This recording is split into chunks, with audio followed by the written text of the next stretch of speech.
Please subscribe to this channel and also turn on your notification bell in order to get our latest updates.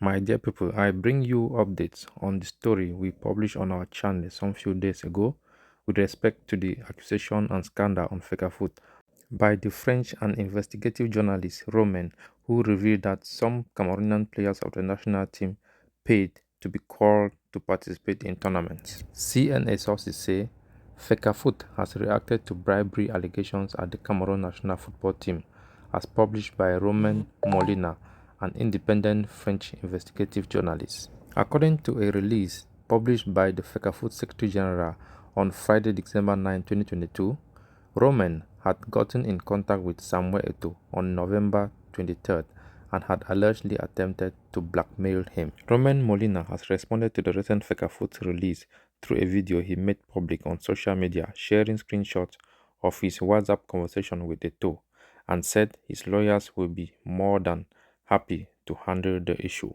He qualifies the document released by Fecafoot as shameful, defaming, and full of lies. Please listen to what the journalist has to say from the following video. Thanks and bye for now. Bonjour à tous. Suite au communiqué mensonger, diffamant, calomnieux, honteux, vil de la Fédération camerounaise de football, j'apporte évidemment un démenti et mon avocat va d'ailleurs immédiatement porter plainte à ce sujet.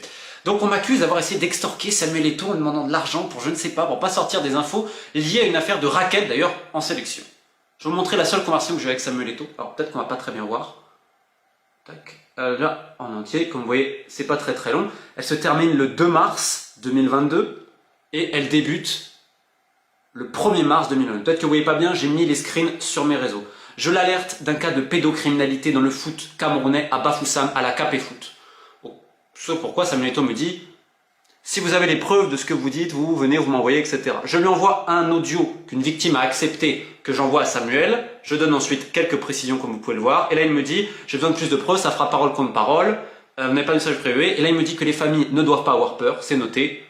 Je ne suis pas mais personne ne pourra les menacer. Et là, il me dit, quelqu'un de confiance va le faire parce que comme vous pouvez le voir, je lui ai donné un contact. Ensuite, je lui transfère 3 audios d'une victime qui m'a dit, tu peux les envoyer, etc. Je n'ai ensuite jamais eu de réponse et d'autres contacts avec Samuel Eto'o. Je ne lui ai jamais parlé de l'affaire de racket en sélection ou demandé autre chose.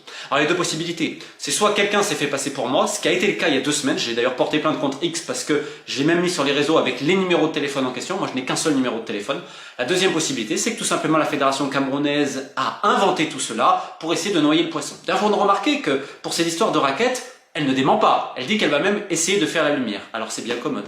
Bien entendu, je remarque que des gens sont plus rapides pour mentir que pour agir, surtout dans la protection des enfants. La seule discussion que j'ai avec Samuel Eto'o, c'est pour lui prévenir des cas de pédophilie qui touchent des enfants de 8 à 12, voire à 13 ans à la KP Foot à Bafoussam. C'est tout. Pour le reste, je ne préfère rien dire.